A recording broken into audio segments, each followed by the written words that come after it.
行转矮中。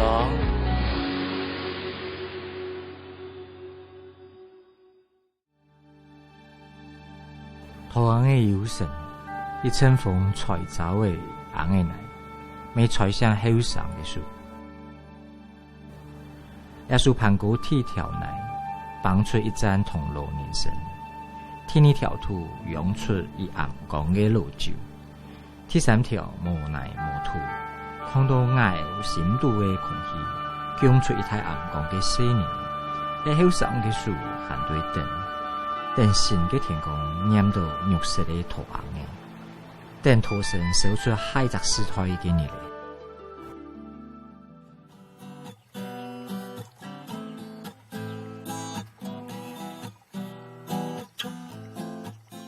四指在琴弦中游走，弹出和谐的曲调。他是张伟汉，高中时热爱音乐，参加了热门音乐社。当时的他大概怎么也没想到，10年之后，这双弹吉他的手会接下传承家业的重责大任。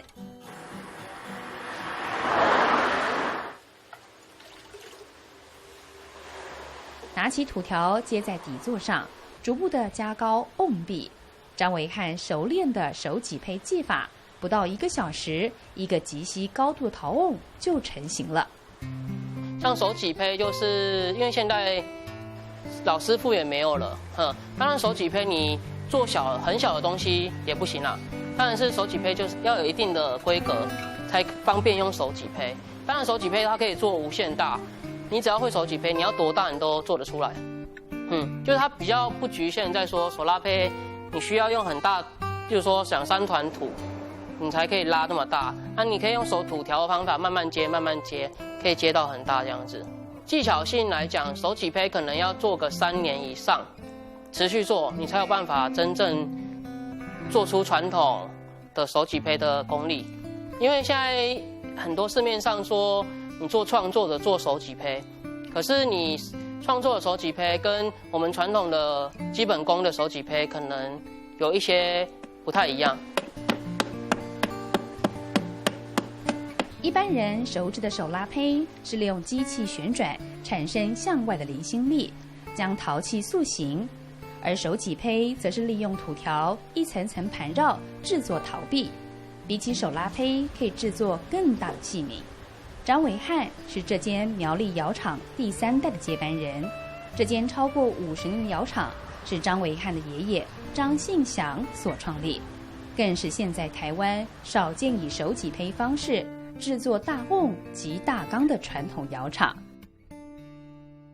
窑厂从爷爷传到张伟汉父母的手上，两人现在最大的愿望就是儿子能守住这项传统技艺。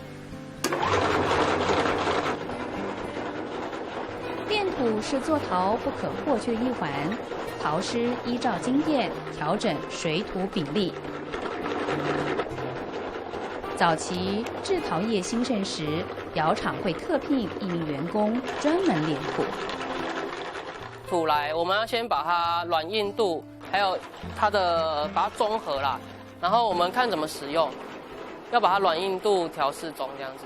我们这边就一个人丢土嘛，一个人放土，可以添加水啊，或是看它太硬我们就用土去硬一点的土去配，然后把它配成说我们软硬度要我们使用的刚刚好这样子，然后顺便把它里面可能有一些看有没有杂质还是什么东西脏东西把它挑出来。如果说手挤胚来说，我们的土就不能太硬，那当然你说捏陶或是手拉胚的土，就可能要稍微比手挤胚的土硬一些，当然你拉胚的土还要过真空机或是用揉土嘛，然后我们手挤胚的就是软一点，我们可以用土条把它揉成土条才可以做。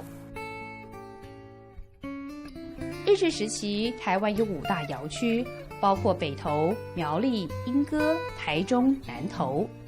不过现在只剩下莺歌和苗栗2区。苗栗因为盛产粘土矿脉，再加上这里出产天然气，得天独厚的自然条件，造就了优质的窑厂。苗栗土吸引大批从中国福州移民来台的陶师，在这里落地生根。张维汉的爷爷张信祥就是在17岁时拜福州师学做陶，所以苗栗铜锣一带的制陶技术大多属于福州式的制作方式。早期就是日治时代有一批福州师傅，来台湾，然后阿公早期是跟那时候来台湾的一个福州师傅叫李一武，对，第一批来的福州师傅跟随他在身边学习手挤胚的成型技法嘛，然后那时候就跟着他到台湾各地，去当各个窑厂的师傅，对，所以在他50岁之前就是以师傅为主啦，就是去各窑厂工作。在他50岁的时候，他存有一点资本之后，才决定说来铜锣这个地方发展。炼完土之后，第一步骤要先制作瓮的底部。窑厂早期有专门的师傅负责用手拉胚的方式制作瓮底，只是现在的师傅不好找，大多改用模具制成。这项制作可是大工程。张维汉的母亲先爬上这座古董级的平台，将炼好的土放入机器中制成陶管，再由他的父亲以及一位师傅在底下接住塑好型的陶管，最后再将陶管放进模具里，拍打成想要的样子。为了不让陶土粘在模具上，还得先敷上一层厚厚的黑炭。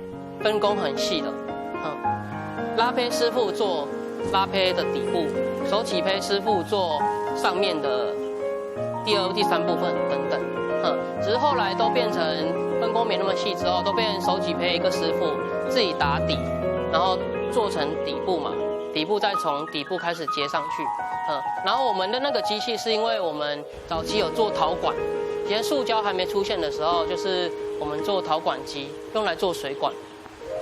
然后后来爸妈把它改良成制底，就是一样是可以做陶管，当然我们用木模纸改良之后，把它做成可以制成酒瓮底、水缸底的一个工具，所以一方面规格化，一方面我们可以省工省时，对，所以现在有这个机器大概有50年了吧，但是以前还没改良啊，就是改良之后，现在可以规格化做酒瓮底或是水缸底。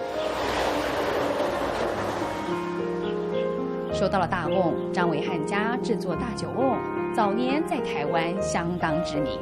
看到工厂外排满了昔日引以为傲的大酒瓮，多难想象窑厂当年的盛况。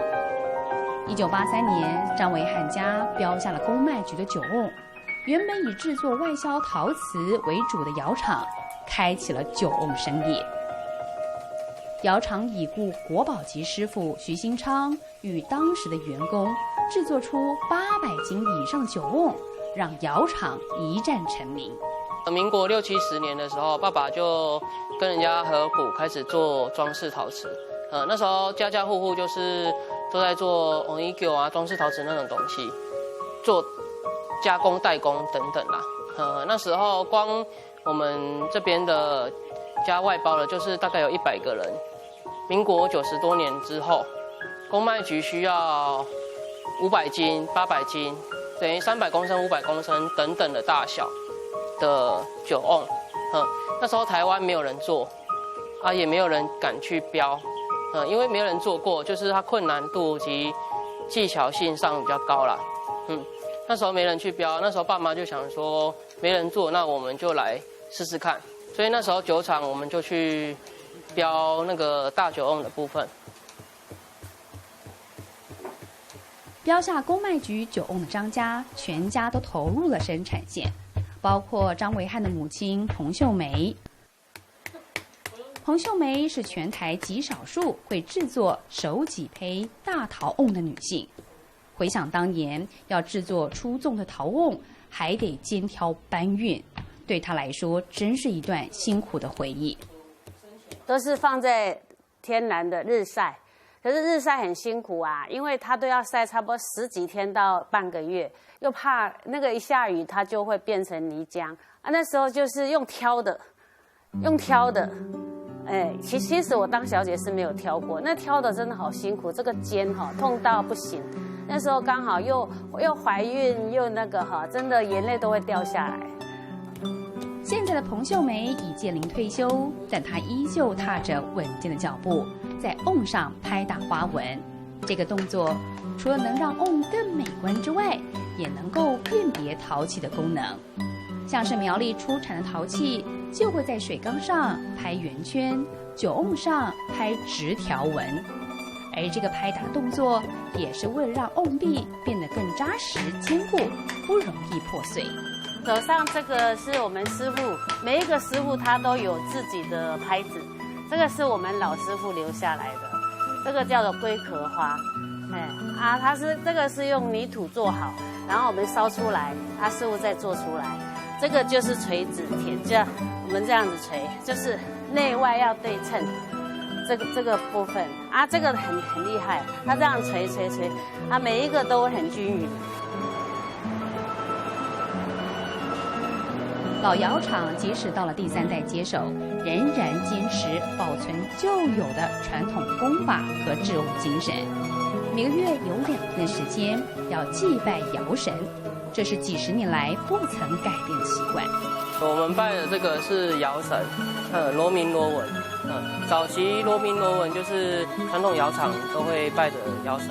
据说他们是一个兄弟啦，一个是擅长手起胚，一个是擅长手拉胚，对，然后莺歌跟苗栗，据我所知都是有在拜，从阿公那边传到现在，就是每个月初2、16，然后我们有要烧窑之前都会来拜这个窑神。辛苦了好几天，张维汉制作好的成品终于要入窑。烧一次窑要用掉许多瓦斯，为了不浪费空间，一家人还得精打细算，怎么放才能烧最多。张维汉仔细地瞧角度，如此小心翼翼，就生怕一个不小心，烧窑的过程里陶器摔碎，功亏一篑。即使烧陶有几十年经验的父亲，每一次摆上大瓮，也都会十分谨慎。烧陶看似简单的摆放堆叠，但其实能看见一个匠人真正的功力，像是温度、时间要如何精准拿捏，才能降低失败率。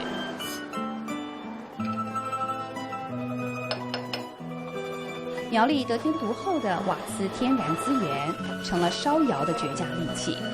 一个瓮从炼土开始到最终的进窑，已经花了张维汉近半个月的时间，而他还得再等上将近1个星期，等这些陶器烧好，才能松一口气。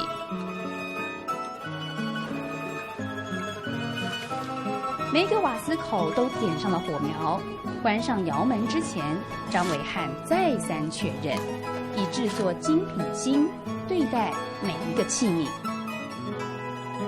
客家人勤俭的个性，在张维汉家的窑厂展露无遗。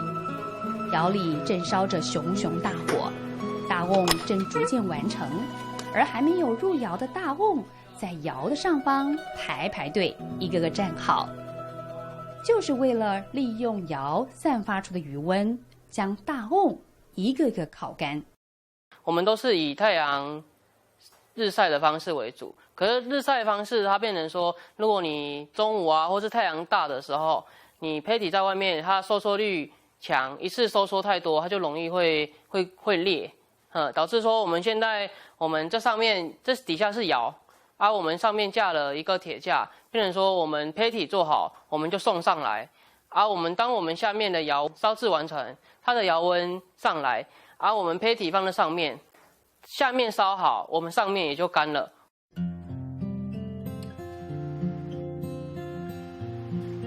除了制作大瓮大缸，张维汉家的窑厂为了吸引更多的一般民众，也会生产小型的装饰陶或是生活陶。柜子上琳琅满目、价格亲民的陶器，让许多客人爱不释手，也让陶器更贴近日常生活。不做手挤胚的日子，张维汉就学着制作这些小物，磨练手艺。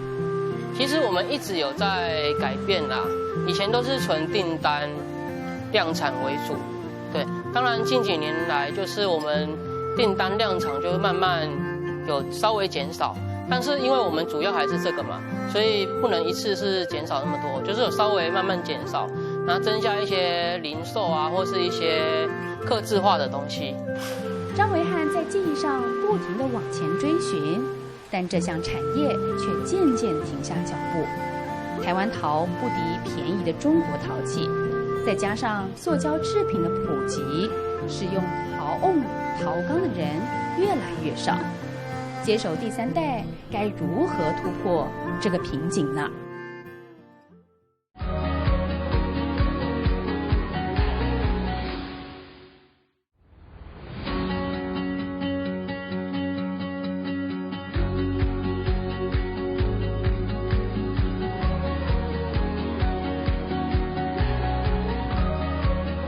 行转矮装，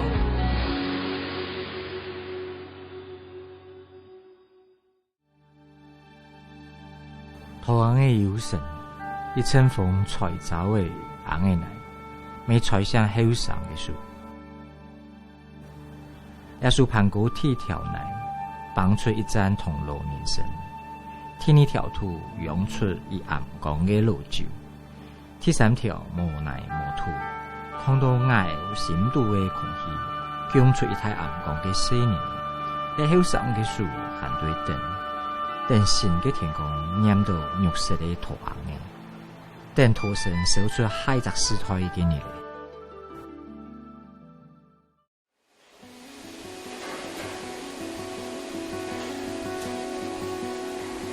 酒厂总经理赖顺堂正在巡视酒区的制作。这座位在台中郊区的年轻酒厂，连续好几年在欧洲夺得大奖，靠的是赖顺堂的经验与要求。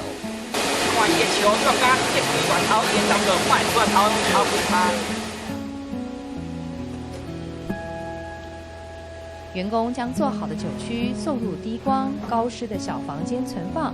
为了做出好酒，赖顺堂坚持酒区要自己做，以维持最好的品质。我们今天来 check 一下，看里面的风味跟香气怎么样。好。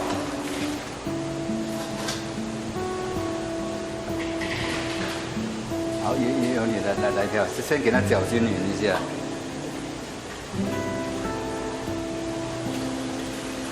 这放了多久？106年5月放到现在。好。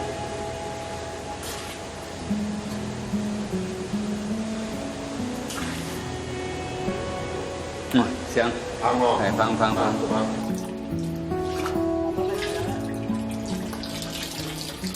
对品质的坚持，不仅展现在制作酒区，还有地下室里这一个个用来藏酒的大瓮。所有的酒类经过瓮存以后，它都会特别香、特别纯。所以我们跟铜锣窑这边合作了30-40年了。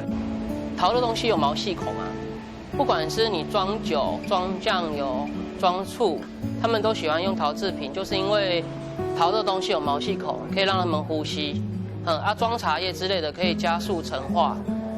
然后陶它不会释放一些有毒物质啊，像塑胶可能有塑化剂之类等等。那陶的话，它没有一些化学物质会释放出来，因为它也烧高温烧1200多度。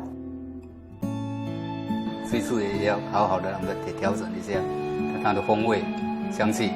那我们现在就开始来调。这个58的。好。赖顺堂曾是公卖局老员工，酒放在瓮里跟放在不锈钢桶里酿出的风味差异，他最清楚。即使成本比较高，但用陶瓮酿酒是他的坚持。就是在慢慢。赖顺堂也坚持支持国货，像是推出多款台湾农产品制作的风味烈酒，以及购买台制的陶瓮。我们还是要用国货比较好，比较安全，还是我们很近嘛，有问题会找他们，而且他们是信用也不错。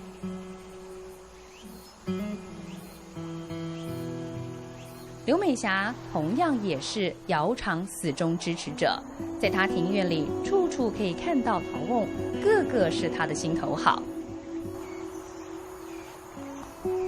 这个是102年的，我们有做2种，一种是传统的萝卜干，一种是这个像是有发酵过的萝卜干。刘美霞用陶瓮来腌萝卜干，手起胚的毛孔可以让瓮里外通透，环境里的水分自由来去，让刘美霞爱不释手。它的瓮的密度跟别的密度不一样，它的密度就是说它的瓮不容易破，可是它又很有密度。就是你假如把萝卜干放在里面，它有雾气的话，它里面会湿湿的，可是阳光又会把水分会把它弄掉，这样。像很有雾气的时候，它有阳光的时候，它把里面的水分吸掉，然后它雾气就会进入的时候，它就会有来去的时候，那个萝卜干就会 QQ 的这样。张维汉接手之后，窑厂在釉药上有了新的尝试。刘美霞钟爱这些设计，也买了不少的小陶瓮，用来装要卖的萝卜干，让商品更有质感。因为我想要做地中海的颜色，所以请那个维汉特别调了这个颜色。那你想要调像做这种小瓮都是拿来做什么用的？就直接那个有人要买的时候，就装在这个瓮里面卖出去了。你看它这个，刘美霞不仅看见陶瓮的实用性，连破损的陶瓮她都能看见其中的美。庭院里处处可以看见她的巧思。你看这个瓮，它即使是被烧的时候裂开来的，我觉得它这样很漂亮啊，我就非常喜欢。因为我买陶瓷也买了很久了啊，所以我就觉得它是一个很自然的东西，它有它的线条的美。这样，对这些客人来说，即使有便宜的中国陶可以选择，但他们仍然被窑厂的匠人精神所感动，频频回购。而第3代接班，也让这些老顾客不害怕被断货。张维汉是窑厂第3代，现在捏了一手好的手挤胚，但小时候的他立志绝对不走上父母的路。小时候因为看爸爸妈妈没日没夜就是在工厂做嘛，那假日晚上有时候还要加班做，那时候爸妈觉得很辛苦啦。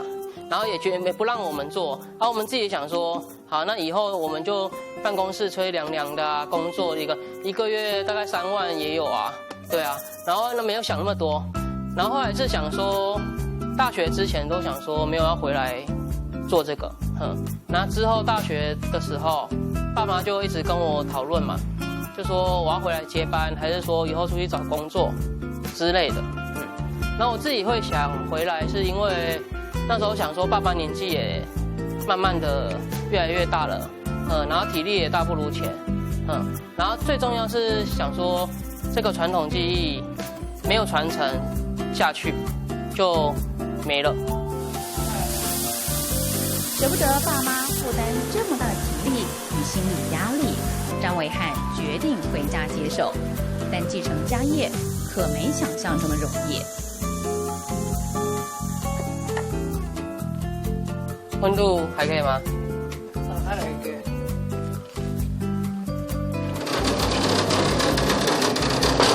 好，你要这样下。好，1、2，我下去啊。下来。还是有的话，过来，还是有的话可以那边。要放我这啦，那你不要下来啊，我下来就好啊。你不要下来啊，我下来就好啊。那2个人就要下来啊。这个把它下下来。粘过去，那个可能没叠好啦，对，那个会裂的啊，叠歪歪的了，没叠正啦，然后可能，所以才会破一点点。每一窑烧成之后，张维汉都会细细检查，检讨为什么有一些器皿会破，有一些釉色不均匀。然而刚回家时，张维汉觉得爸爸的制作方式不科学，经营理念有落差。年轻气盛的小伙子遇到了坚持己见的老爸，吵架看来是不可避免的了。是我们排窑叠窑的时候，爸妈他们那时候想法总是说，一个窑你要叠到很满很满，当你叠到满的时候，例如说它可以层层叠叠嘛，可是层叠它一定出来的东西不好看，或是有瑕疵，然后我们会想说，我们就烧一个之类的，然后烧漂亮一点，那价格高一点。那他们的想法就想说，我们要放多一点，放多一点才价格。他们没有想到价格啦，他们应该就是多量多，价钱低。而我们现在想说的是精致化，漂亮一点，然后少一点，价钱高一点。对，就是两个想法，就是稍微差到这边。对啊。中间点呢，这边比较正一点，比较快。你要拉什么？像这样，我看我拉完工好了。你像这样没正嘛啊，你要一下子水，对，这样好，然后两只手这样。不过看着宝贝儿子回家，妈妈彭秀梅心里还是开心的。增加儿子这个生力军，窑厂也可以有大瓮、大缸以外更多的尝试。像张维汉就非常热衷制作小型的柴烧茶碗、茶具组，也让窑厂有更多的品项可以贩售。我是希望他接，但是我还是尊重他，我跟他沟通，他也是考虑很久很久，对。那你自己就过来很自信，会更想让孩子过。是蛮辛苦的，可是过程中也是有一种满足感，就是一个东西从无到有，就是把一块泥土，你可以把它做成你想要的东西，那种过程就是一种享受它的成果，也是蛮扎实的。所以我觉得说，孩子如果把这个东西传承下去，也是他必要的，而且也不会断。窑厂由第3代接手之后，彭秀梅稍微卸下肩上的重担，开始享受起创作乐趣。年轻时，彭秀梅曾学习过雕刻，这几年她开始尝试将雕塑与大陶壶结合。一般那么大的比较不容易，尤其是这个上面这个，你要做到它可以这样定型很容易就塌下来。所以你要靠它这个东西是不是可以顶住这上面的东西，就是它的比例要一样。你如果这个下面小，这个上面大，它就会摊下来。因为龙冠是我们客家人传统，就是喝茶，就是以前阿公去田里的时候，他会拿一个小龙冠，就提着去田里，就是喝开水那种龙冠。从小我们都有接触，以前我阿公都有拿那个龙冠，但是可是它是很小的。我一直有个梦想，就是我要做全台湾最大的。彭秀梅将自己生命的客家记忆融入创作中。2019年，一家人也在国立联合大学的邀请之下，举办3代联展。对于这一家人来说，展览是外界的肯定，也让一家人更有信心面对未来新的尝试。你要去转型啊，或者是说你要做一些比较创意、艺术的部分，不然你们做实用生活陶的部分，就是它价钱局限在那边。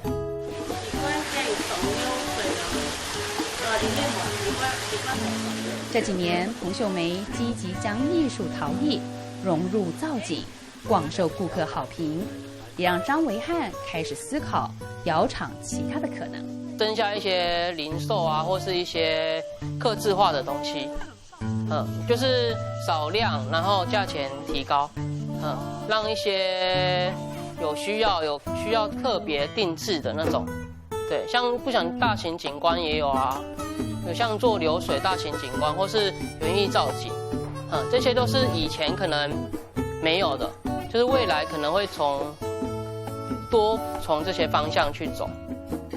把那个现在楼下展览卓敏顺的拍的那个动画，那个影片档给我，还有上一档的李怀瑾跟张维汉就读茶陶研究所的指导教授，也是现任台湾陶艺学会荣誉理事长的尤博文，本身是陶器的收藏家。他觉得过往苗栗陶器代工的产业模式是限制苗栗陶发展的原因。苗栗是做装饰陶瓷，那个陶瓷娃娃哦。那这个时代哦，它是外销导向的，外销导向其实是没有我们的文化。苗栗跟莺歌，那所谓的苗栗是装饰陶瓷，不是传统产业。那后来就进入陶艺创作时代嘛，所以我觉得台湾在文化性来讲，突然就断层。因此，尤博文非常看好张维汉选择的路。你这东西，第一个加入文化性，第二个有你的技术性，然后有你的特殊性哦，所以你可以代客制店来讲，人家要的就是这个东西。你现在看到这边，就是从民国56年的时候，1967年，我阿公张庆祥从苗栗搬来这边盖工厂，所以这工厂的建筑物56年到现在。张维汉的窑厂时不时会有游客或是协会前来取经，一窥难得可见的制陶流程。张维汉也热情分享所学，因为他有着更远大的梦想。张维汉一边拓展景观陶器，更希望成立故事馆，让陶器以各种形式走出窑厂，走进更多人的生命里。